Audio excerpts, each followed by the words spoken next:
እሺ ሰዎች የምንሰራው ስራ የሚመቻችሁ ከሆነና በምላሹ ደግሞ እናንተኛም በትንሹ ማገዝ ከፈለጋችሁ ቻናላችንን ሰብስክራይብ ይህን ቪዲዮ ደግሞ ላይክ ያድርጉት። ታሪካችን የሚጀምረው ሌጁን የተባለ በቻይና ሀገር ውስጥ የሚኖር የቀድሞ ወታደር ፖሊስ ጣቢያ ሄዶ ሁሉ ጊዜ እየተመላለሰ የሚጠይቃቸውን ጥያቄ በድጋሚ በመጠየቅ ፖሊሶቹን ሲያሰለቻቸው ያሳየን ነው። ሌጁን ቤተሰቦቹ ከጠፉበት ዓመታትን የተቆጠሩ ሲሆን ለመጨረሻ ጊዜ የሚያያቸው የመኪና አደጋ ደርሶባቸው እርሱ ራሱን ስቶ ባለበት ወቅት ቤተሰቦቹ እየነደደ ካለው መኪና ለመውጣት እየተፍጨረጨሩ ነበር። ሌጁንም የቤተሰቦቹ ጉዳይ ከምን እንደደረሰ ለማወቅ ለ10 ዓመታት ያህል እዚህ ፖሊስ ጣቢያ የተመላለሰ ሲሆን ፖሊሶቹ ግን ሁሉ ጊዜ ለሚቀጥለው ሳምንትና እያሉ ሌጁን ተስፋ ሰንቆ በሚቀጥለው ሳምንት ሲመጣ የፖሊሶቹ መልስም አሁንም ተመሳሳይ ነበር። እንግዲህ ሌጁን ኑሮውን በዚህ አይነት መንገድ ለ10 ዓመታት ብቻውን እየገፋ ቀጥሏል። ዛሬም በፖሊሶቹ ተመሳሳይ መልስ ተሰጥቶት ከፖሊስ ጣቢያ ሲወጣ ሁሉ ጊዜ እርሱን ወደ ከተማ የሚያመጣው የባስ ሹፌር ተማሮ አንተ ራሱ ፖሊስ ሆነ ሌላ ሰው እንደዚህ ቢጨቀጭቅ እውነታውን ተቀብለ ኑር ነው የምትለው ብሎ ሌጁንን ይናገረዋል። የባስ ሹፌሩም ቀጠል አድርጎ አንዳንድ ጊዜ ሕይወት ላይ በጣም ቢመረንና ቢከብደንም እንኳን የግድ መቀበል ያሉብን እውነታዎች አሉ። አንተም የቤተሰብህን አለመመለስ ይሁን ከሞቱም ደግሞ ሞታቸውን አምነህ ተቀብለ በቀሪ ዘመን ትርጉም የሚሰጥህን ነገሮች እየሰራክ ኑር። ከዚህ በላይ በትላንት ታሪክ ውስጥ አትቆዝም በማለት ያለፈውን ትቶ ወደፊት ብቻ እንዲቀጥል ይመክረዋል። ሌጁን ግን ለባስ ሹፌሩ ምንም መልስ ሳይሰጠው ይወርዳል። በሚቀጥለውም ቀን ሌጁን በጠዋት ከእንቅልፉ በመነሳት ወደ ነበረችው ትንሽዬ ሱፐርማርኬት ገብቶ ስራውን ይጀምራል። እንደተለመደውም የሌጁን ደንበኞች መጥተው ዕቃ እየገዛዙት ሳለ ከሌጁን ጋር ቅርበት የነበረው አንድ ታይ የተባለ ፖሊስ ለስላሳ ከገዛ በኋላ ሌጁንን ካራቴ እንዲያሰለጥነው ይጠይቀዋል። ለካ ሌጁን በቀድሞ ስራው ጎበዝ ወታደር ስለነበር ብዙ አይነት የድብድብና ካራቴ ቴክኒኮችን ጠንቅቆ የሚያውቅ ጀግና ወታደር ነበር። ሌጁን ግን ለፖሊሱ ምንም አይነት ምላሽ ሳይሰጠው ዝም ብሎ ገንዘቡን ይቀበላል። ድንገት ግን ከየት መጣ ያልተባለ የመሬት መንቀጥቀጥ ቦታውን ይንጠውና ሱፐርማርኬቱ በሙሉ መደበላለቅ ይጀምራል። ሌጁንም ግራ ተጋብቶ ወደ ውጭ ወጥቶ ምን ተፈጥሮ እንደሆነ ማየት ሲጀምር ታሪካችን ከአንድ ሰዓት በፊት ወደ ኋላ ወስዶን ምን እንደተፈጠረ ያሳየን ይጀምራል። እዛው እነ ሌጁን መንደር አካባቢ የአሜሪካ ወታደር የሚመስሉ ሙሉ የታጠቁ ወታደሮች አንዲትን ከባድ አሸባሪ ቡድኖችን ምስጢር የያዘች ልጅ እየጠበቋት እንመለከታለን። ወታደሮቹም ውስጥና ውጪ ላይ በመሆን እየጠበቋት ሳለ የመንደሩ ታዳጊዎች በተደጋጋሚ እየመጡ ጥፉ ከሀገራችን እናንተ አሜሪካውያን እያሉ ወታደሮቹን መሳደብ ይጀምራሉ። ወታደሮቹም እነዚህን ልጆች ለሶስተኛ ጊዜ በድንጋይ ሊያባሯቸው ሲሉ ግን ከየት መጣ ያልተባለ ጥይት ታዳጊዎቹንም ወታደሮቹንም መፍጀት ይጀምራል። ውስጥ ላይ ልጅቷን ሲጠብቁት የነበሩት ወታደሮችም ለተኩሱ አጸፋውን መመለስ ሲጀምሩ ሲጠብቋት የነበረችው ልጅ እንደጠፋች ይመለከታሉ። አሸባሪዎቹም ገፍቶ በመምጣት ውስጥም ውጭም የነበሩትን ወታደሮች በሙሉ አንድ ወታደር ብቻ አስቀርተው የተረፈውንም ወታደር ወደ ሐለቃቸው ጋር ይዘውት በመሄድ ሐለቃቸው ልጅቷን የት እንዳደረሷት ይጠይቀዋል። የዚህ አሸባሪ ቡድን መሪ ቻን የሚባል ሲሆን ልክ እንደ ልጆቹ ታማኝ የሆኑለት ታውና ጂ የተባሉ ሁለት ታማኝ አገልጋዮች አሉት። ቻንም የተማረከውን ወታደር በድጋሚ ልጅቷን የታባታችሁን ያደረጋችኋት ብሎ ሲጠይቀው ስልክ ይደወልና ደዋዩ ሰው ልጅቷን ከየትም ቢሆን እንድታመጧት ብሎ በጣም በቁጣ መናገር ይጀምራል። ከንግግሩ እንደምንረዳው ከሆነ ደዋዩ የቻንም የበላይ ሐለቃ ሲሆን ልጅቷ የያዘችው ፋይል ሁላችንንም አንድ ላይ ይዞ ወደ መቃብር የሚያወርድ ስለሆነ ደግሜ ያስጠነቅቃችኋለሁ ከየትም ቢሆን ብላችሁ በ12 ሰዓታት ውስጥ አምጧት ብሎ ከባድ ትዕዛዝ ያስተላልፋል። ታሪካችንም ወደ ሌጁን ሱፐርማርኬት ይመልሰንና ሊን የተባለች አንዲት ሴት ከአንድ ቄስና የተጎዳ ልጅ ጋር ትመጣለች። የተጎዳው ልጅ በሞት አፋፍ ላይ ሲሆን ያለው ሌጁን ቶሎ ብሎ የሚያውቀውን የሕክምና ቴክኒክ በመጠቀም ልጁን ከሞት ያተርፈዋል። ቄሱና ሱፐርማርኬት ውስጥ የነበሩትም ሰዎች በሙሉ በሌጁን ብቃትና ጥበብ ተገርመው ያመሰግኑት ይጀምራሉ። ብዙም ሳይቆይ ግን አሸባሪው ቻን ጦሩን እየመራ ወደ ሌጁን ሱፐርማርኬት ይመጣል።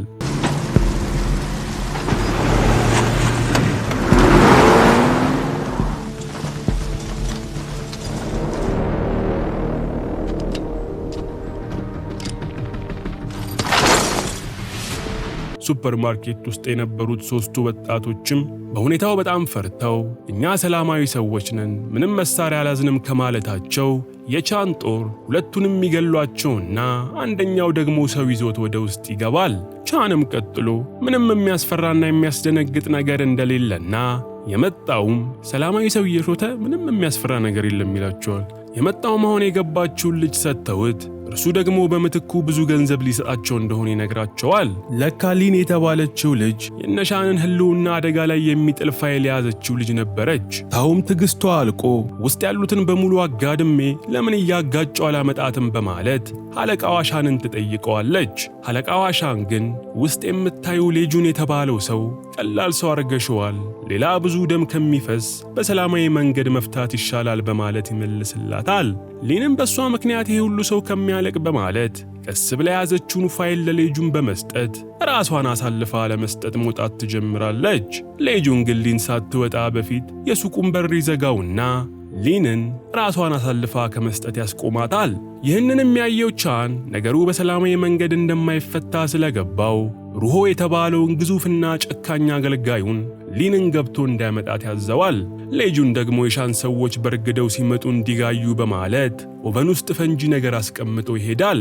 እንዳሰበውም የሻን ወታደሮች በሩን በርግደው ሲገቡ ወጥመዱ ፈንድቶ ብዙ የሻን ወታደሮችን ይገላል።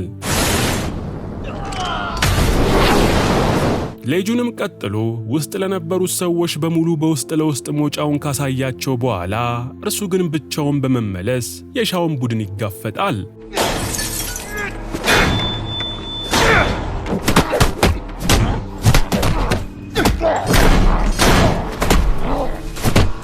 የሻው ታማኝና ጨካኝ የነበረውን ሩሃ የተባለውን አገልጋዩን ገሎ ወደ ነሊን ተመልሶ ወደ ሞጫቸው መገስገስ ይጀምራሉ።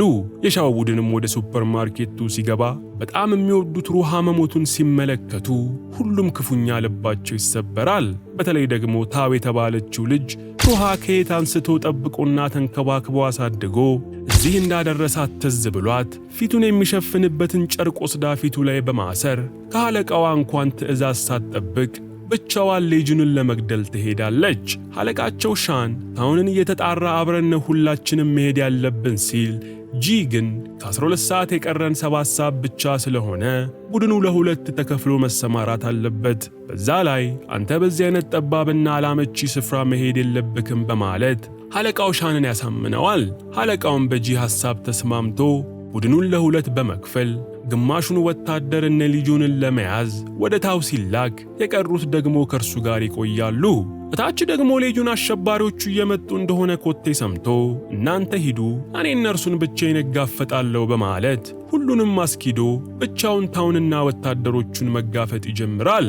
በፍልሚያቸው መሃል ታው ቦምብ ጥላ ስለነበር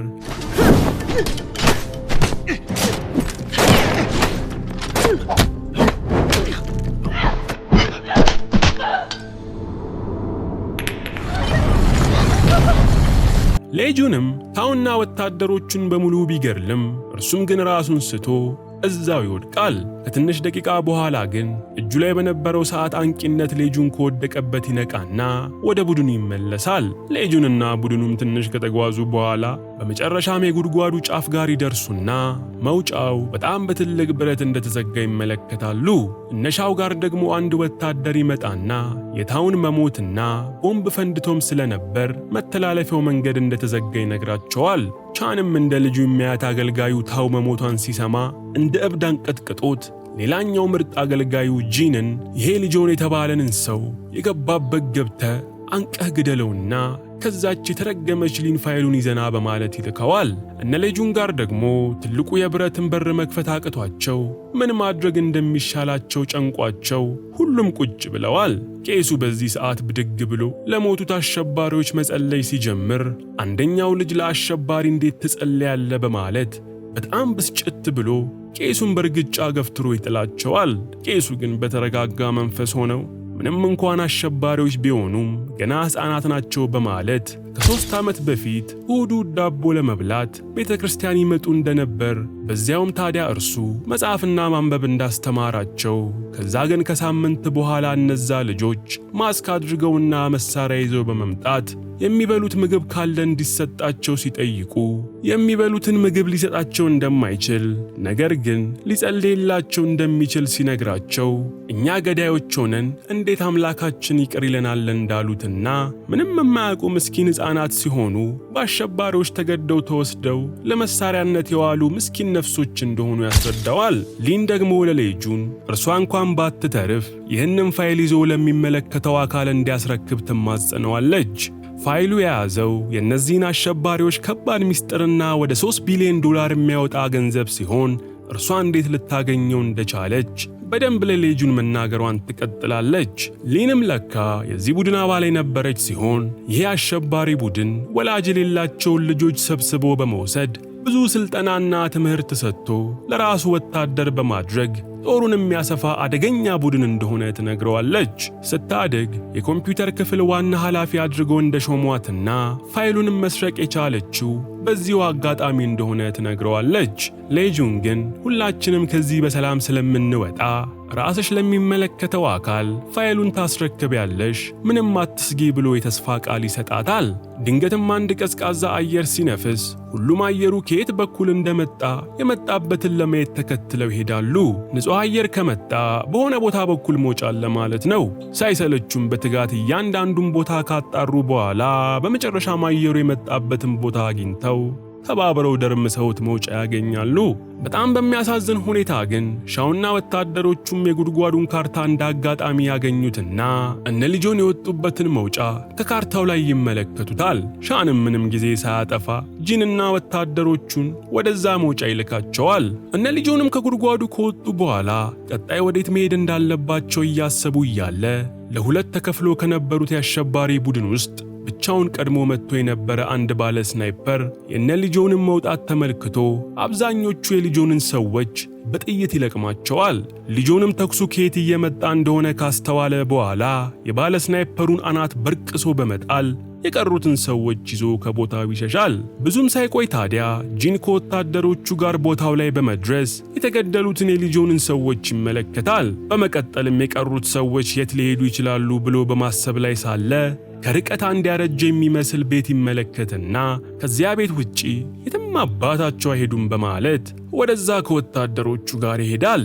ጂን እንደገመተውም ልጆንና በሕይወት የተረፉት ሰዎች እዚህ ቤት ውስጥ ሲሆን የነበሩት ልጆን ብዙም ሳይቆይ አሸባሪዎቹ እንደሚመጡ ገብቶት ፖሊሱ ጓደኛውን አንተ የተረፉትን ሊንና ቄሱን ይዛ አምልጥ፣ አሸባሪዎቹን ብቻዬን እጋፈጣቸዋለሁ በማለት እንዲሄዱ ያዛቸዋል። በመጀመሪያ ላይ እነ ሊን አንተን ጥለን አንሄድም ብለው የነበረ ቢሆንም የያዝሽው ፋይል ለሕግ መድረስ አለበት፣ በዛ ላይ ይሄ ሁላ የሞተው ነፍስ ቢያንስ ትርጉም ያገኝ በማለት ሦስቱ እንዲያመልጡ ነግሮ ይልካቸዋል። ጂንም ከወታደሮቹ ጋር በመሆን ሌጁን ያለበት ቦታ ይደርሳል። ሌጁንም ቀድሞ ተዘጋጅቶ ስለነበር አብዛኞቹን ወታደሮች አንድ በአንድ ያጋድማቸዋል።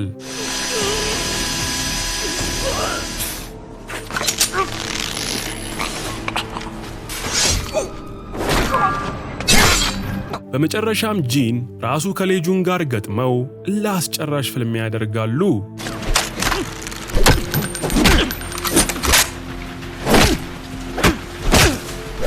በመሃል ግን ሌጁን የጂንን አንገት አንቆት ይዞት ሳለ አንገቱ ስር ቀይ ምልክት ያይና ለካ 10 ዓመት ሙሉ ሲፈልገው ከነበረው ቤተሰብ ውስጥ ወንድ ልጁ እርሱ እንደሆነ ይረዳል። ሌጁንም ሁሉንም ነገር ትቶ ሲነሳ አባቱ እንደሆነ ያላወቀው ልጁ ጄን አባቱን በጩቤ ይወጋዋል። ሌጁን ግን ልጁን በሕይወቱ መጨረሻም ቢሆን በማግኘቱ ደስ ብሎት እጁን አንስቶ ሲዳብሰው ጂንም አንድ ትውስታ ብልጭ ብሎበት እየተፋለመው ያለው ሰው ወላጅ አባቱ እንደሆነ ይገነዘባል። አባትና ልጅም ተፋጠው ባለበት ሰዓት የአሸባሪ ቡድኑ አለቃ ቻን መጥቶ ልጆንን ሌላ ቦታ ወግቶ ምንድነው የምትጠብቀው ግደለው እንጂ በማለት ጂን ላይ ሲጮህበት ጂን አባቱ ላይ የሰካውን ጩቤ በመንቀል የቻንን ጉሮሮ ቆርጦ በመጣል ይገለዋል።